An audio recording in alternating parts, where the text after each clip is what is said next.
Cute glamorous Alia Bhatt যখন ইন্ডাস্ট্রিতে পা রাখেন তখন অনেকেই ভেবেছিল তিনি হয়তো গতানুগতিক রোমান্টিক হিরোইন হয়েই থেকে যাবেন, কিন্তু মাত্র এক দশকের ব্যবধানে Alia Bhatt star kid tag থেকে বেরিয়ে এসে হয়ে উঠেছেন এই প্রজন্মের অন্যতম শক্তিশালী অভিনেত্রী। আসুন দেখে নেই সে 7টি অবিশ্বাস্য পারফরমেন্স যা আলিয়া ভাটকে বানিয়েছে একজন জাত শিল্পী। হাইওয়ে 2014 ইমতিয়াজ আলীর এই ছবিতে ভীরা ত্রিপাঠী চরিত্রে আলিয়া দর্শকদের প্রথম চমক দেন। এক ধনী শহুরে মেয়ে যে নিজের বিয়ের ঠিক আগে কিডন্যাপ হয়, কিন্তু গল্পটা শুধু কিডন্যাপিং এর ছিল না, এই চরিত্রটি ছিল স্টকহোম সিনড্রোমের একটি জটিল সাইকোলজিক্যাল স্টাডি। মেকআপ ছাড়া বাস্তবসম্মত লোকেশনে শুট করা এই ছবিতে আলিয়া তার ভেতরের ক্ষতবিক্ষত সত্তাটাকে পর্দায় ফুটিয়ে তুলেছিলেন। স্টুডেন্ট অব দ্য ইয়ারের শহুরের সানায়া থেকে ভীরা হয়ে ওঠার এই ট্রান্সফরমেশন ছিল সাহসী এবং অভাবনীয়। উড়তা পাঞ্জাব 2016 বাউরিয়া বা মেরিজেন এক বিহারি অভিবাসী শ্রমিক যে চক্রের ফাঁদে পড়ে অকল্পনীয় অত্যাচারের শিকার হয়। এই চরিত্রটির জন্য আলিয়া সম্পূর্ণ ডিগ্ল্যাম হয়েছিলেন। শুধু তাই নয়, তিনি বিহারি বডি ল্যাঙ্গুয়েজ এবং নিখুঁত ডায়ালেক্ট আয়ত্ত করেছিলেন। তার ভাঙা দাঁত,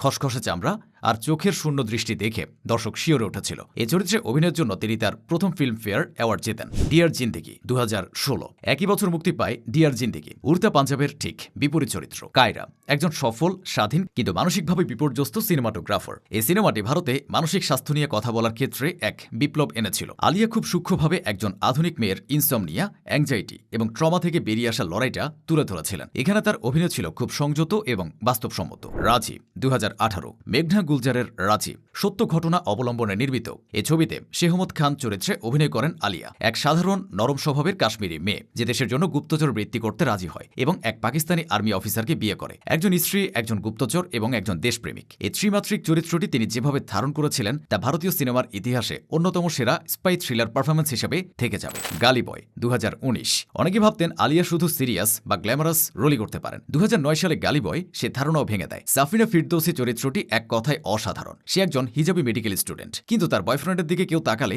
মারামারি করতেও পিছপা হয় না। সাফিনা ছিল পজিটিভ, রাগী, ঈর্ষান্বিত কিন্তু একই সাথে প্রচন্ড লড়াকু এবং সাপোর্টিভ। এতগুলো জটিল ইমোশন এক চরিত্রে এনে আলিয়া প্রমাণ করেন সাপোর্টিং রোলেও তিনি পর্দা কাঁপাতে পারেন। গাঙ্গুবাই কাঠিওয়ারি 2012 সঞ্জু লীলা বানসালির প্রেমে গাঙ্গুভাই হয়ে ওঠা সম্ভবত তার ক্যারিয়ারের সবচেয়ে চ্যালেঞ্জিং রোল ছিল। এক তরুণী গঙ্গা যাকে তার প্রেমিক বিক্রি করে দেয় কামাঠিপুরার পতিতালয়, সেখান থেকে তার মাফিয়া কুইন গাঙ্গুবাই হয়ে ওঠার এই জার্নিটা সহজ ছিল না। আলিয়াকে তার বডি ল্যাঙ্গুয়েজ, ভয়েস মডুলেশন এবং গুজরাটি মারাঠি মিশ্রিত হিন্দি ডায়ালেক্ট সবকিছু আমূল বদলে ফেলতে হয়েছিল।